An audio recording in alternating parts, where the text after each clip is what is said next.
6月7号，日本富士赛道发生了一件极其魔幻，甚至有点凄凉的事儿啊！丰田的掌门人丰田章男面对台下外围的长枪短炮，突然叹了一口气，吐出一句话：“我感到非常孤独。”哎呦喂，各位听听啊，堂堂全球第一大车企的帝国掌舵人呀，居然在媒体面前 emo 了，这画面你敢信啊？那今天呢，咱们就来唠唠中国的新能源车企啊是怎么一步一步把这位燃油时代的救王活生生给逼到墙角的。咱们先来说说丰田这次搞出了这个绝世大活，全新 2.5 升混动专用发动机，官方数据一亮出来啊，纸面参数确实惊艳，量产热效率 44.5%， 一箱油能跑1200公里，百公里油耗不到4升。要知道，在这之前全世界车企拼了老命能把热效率做到 41%， 那都是开香槟庆祝妥妥的行业天花板丰田之前一直是这个天花板上的老大，但是这一次丰田工程师跟打了鸡血一样，硬生生从燃烧室里又抠出了 3.5 个百分点，装了这台发动机的车加满50升油，能一口气从北京开到上海，中途连服务区都不用进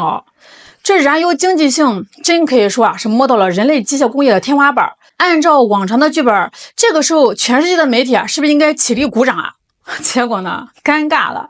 发布会开完了，全球市场一片冷淡。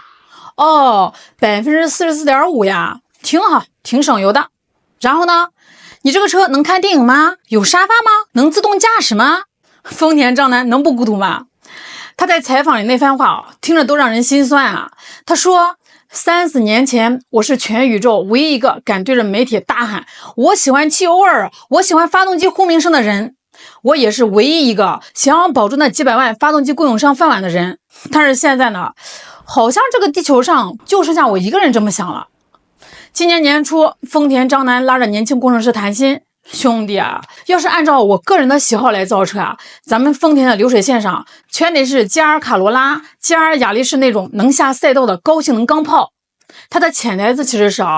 老子心里面有一团火，老子就想造那种轰隆隆响、能听响、能飙车的燃油车。但是作为一家跨国公司的 CEO， 我现在没得选让丰田章男夜不能寐的到底是啥呢？那是中国市场那一份份冒着寒气的销售数据来看今年5月份的最新数据中国乘用车销量前10名的车型里，你猜燃油车有几款？0。你没听错全军覆没，清一色的绿牌全被新能源给包圆了。你觉得前10太苛刻？行，咱们放大到前20名。结果呢，整个前20名里满打满算只苟延残喘着3款燃油车。当月中国新能源乘用车的零售渗透率直接一发入魂，飙到了 62.9%， 创下了人类历史新高而那个曾经不可一世的燃油车呢，一个月只卖了可怜的56万辆，同比暴跌了 39%。 大家要知道，就在短短4个月前的1月份中国销量前10的榜单里，燃油车还能占据7个席位4个月从7个就干到了0个，这说明什么呀？这说明中国人已经彻底用钱包完成了投票。在中国燃油发动机的荣光已经被扫进了历史垃圾堆，滑进了过去时了。这就是咱们中国车市全世界最残酷、最卷的战场。管你以前是什么合资巨头管你有什么百年底蕴了，只要你给不了老百姓想要的智能体验，给不了极致的性价比，老百姓翻脸比翻书还快。你丰田在那儿吹自己的发动机热效率高，一箱油能跑1200公里，旁边咱们国产混动车主扑哧一声，大哥，我的车满油满电能跑2000公里了，而且市区里我只充电当纯电开，1公里只要几分钱。你那不到4升的油耗，在我这儿依然是烧钱那在绝对的维度打击面前你的极限操作彻底失去了意义。那如果说中国市场的数字是一把钝刀子，那真正顶在丰田喉咙上的尖刀就是比亚迪6月9号，在比亚迪的股东大会上，王传福直接扔出了一句石破天惊的话：5年以后，比亚迪要做到真正的全球第一。这话一出台下是掌声雷动这要是放在5年前，甚至是3年前谁敢说这种话呀？你要知道，今天全球的第一是谁这是年销1000万辆出头的丰田。而2025年，比亚迪卖了460万辆，排在全球的第6，看似还有一多半的差距啊。那王传福的底气到底是从哪儿来的呀？你往下看数据啊，就知道这绝对不是吹牛了。2025年，比亚迪的海外销量首次突破了100万辆大关，同比增速是恐怖的150%，这就相当于人家是开着火箭追赶啊。年初定下的150万辆海外目标，现在看来啊，闭着眼睛都能超额完成了。咱们再看一个宏观的恐怖数据啊，现如今全地球每卖出10辆电动车，就有6辆是中国品牌。全球的电动车产量里中国直接包揽了将近75%，这就是降维打击啊。那有些人可能还不服气啊，哎呀，你们中国车就是在国内窝里横，人家丰田赚的是全球的钱，你们在海外行吗？行，那咱们就挨个来看看中国车企是怎么在海外把日系车按在地上摩擦的。咱们先看韩国。说起这个韩国的汽车市场，那是出了名的排外。这地方常年被现代和起亚这2个地头蛇守着，什么奔驰、宝马、丰田去了，基本上只能捡点残羹冷炙。中国车想进韩国啊，在很多人眼里那都是天方夜谭啊。要知道，去年2月份，中国车在韩国的销量还是0辆。但是历史的车轮碾过来的时候，连招呼都不打。去年3月份比亚迪在韩国交付了第一批仅10辆车，到了9月份直接突破了1000辆。那到了今年的4月份单月销量一举跨过了2000辆的大关啊。那咱们来看看4月份韩国市场这份战报到底有多提气。比亚迪一家卖了2023辆，雷克萨斯1079辆，丰田本尊829辆，本田前人没眼看66辆。你算算，这日系3大天王加在一起，总共卖了1974辆。比亚迪一个打3个，还没怎么用力，日系3杰就全趴下了。与此同时日系车在韩国直接开始大逃亡。本田今年4月更是直接宣布年底停止在韩国的一切销量活动，不玩了。再看看澳大利亚，澳大利亚没有自己的汽车工业，全靠进口，向来是日系车称王称霸的后花园。可是到了今年2月呢，风云突变中国汽车的销量历史上第一次超越了日本，直接终结了日本车在澳洲长达28年的统治地位现在的澳洲街头比亚迪已经成了第2大汽车品牌，市场份额1年之内翻了1倍还多。咱们不仅卖车咱们还搞全产业链。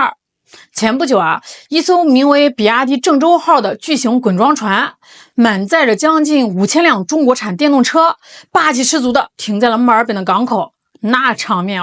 简直是给当地的日系经销商现场上了一课呀！什么叫中国速度？ So behind me right now are 4,809 B-body vehicles that have traveled nearly 10,000 kilometers from Shanghai to be here at the port of Melbourne. But what you're looking at right now is more than just a boat. It's a signal that the automotive landscape in Australia has changed. 最后，咱们再来看看中国香港。那去过香港的朋友都知道在那个香港街头什么车最牛了？那必须是丰田的埃尔法呀，那都不叫车那就是大佬们行走的身份证。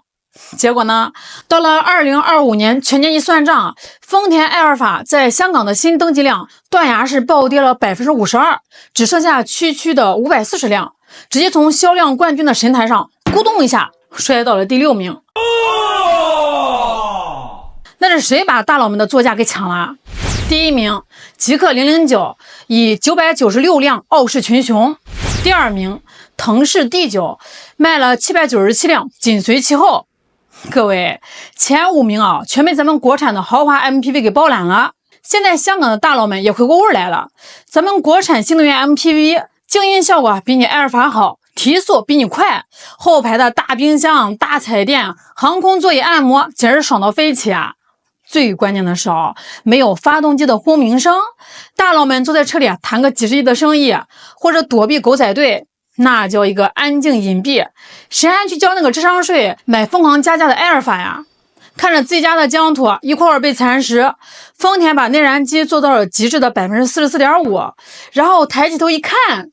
哎呀，对手根本就不在这条道上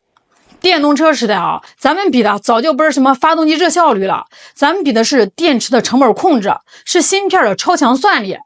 你丰田还在那拿着游标卡尺较劲那几个微米级别的机械精密度，中国车企已经把高阶智能驾驶普及到了10万级别的代步车上了。你的发动机再省油，能敌得过人家直接不烧油吗？当一台能高阶智驾的电动车价格直接下探到让你怀疑人生的地步时，你在这条燃油赛道上积累了半个世纪的优势，还有1毛钱的意义吗？这个剧情咱们熟不熟啊？这不就是当年诺基亚死法的翻版吗？当年智能手机刚露头的时候，诺基亚的大佬们也是这么骄傲的，他们把按键手机的信号做到了全宇宙最强，他们把手机外壳做到了防弹级别。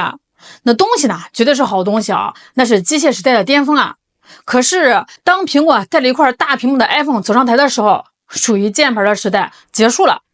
丰田章男说他孤独那不是一个普通老头的无病呻吟，那是一个庞大的燃油车帝国，一个百年大厂在面对时代巨轮碾压时发出的绝望叹息。这不是因为丰田的技术不行了咱们平心而论日本人搞机械搞内燃机确实有2把刷子的，但这叫什么呀？这叫严重的路径依赖。整个日本汽车工业成千上万的研发预算，几代工程师的梯队建设，上下游几万家供应商的配套体系，已经跟内燃机3个字绑得太深太深了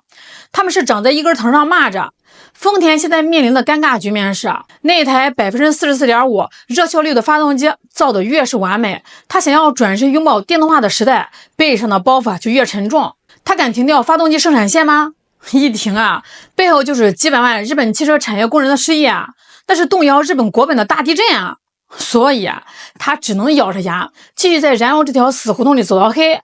当然了，你说丰田这种巨头会不会就这么站在原地等死那也不至于，人家手里面其实还捏着一张最后的底牌——固态电池。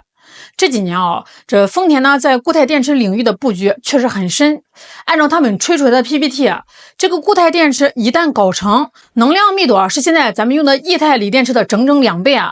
充电只要10分钟，一口气能跑1200公里，而且呢绝对不会起火爆炸。听起来是不是很炸裂可是时间不等人丰田自己都承认这玩意儿想要实现大规模低成本的商业化量产，最快也得等到2030年以后。大哥，2030年现在的中国车市那是1年1小变，3年1大变。你别说等到2030年就是半年不出新车，你在牌桌上都快找不到自己的座了。由于目前的电车产品缺乏竞争力，丰田最近吓得直接踩了刹车，大幅缩减了旗下雷克萨斯纯电轿车的开发计划。丰田章男甚至还在那儿嘴硬他一直坚持说，你们看着吧，纯电动车在全球汽车市场上的份额绝对不会超过 30%， 因为世界上还有很多地方根本就没有充电桩，电网也带不动。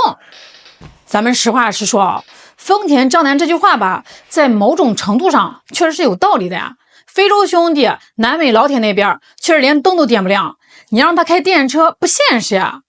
但是丰田低估了中国车企基建狂魔的属性。现在比亚迪在巴西在匈牙利在泰国的超级工厂，要么已经轰隆隆的投产了，要么马上就要剪彩了。咱们是带着完整的配套，带着铺设充电网络的技术和决心直接杀过去的。这等丰田在2030年终于把他的固态电池捧出实验室，满心欢喜的以为可以重新一统天下的时候，他环顾四周，大概率会发现整个地球的充电桩接口都已经变成中国标准了。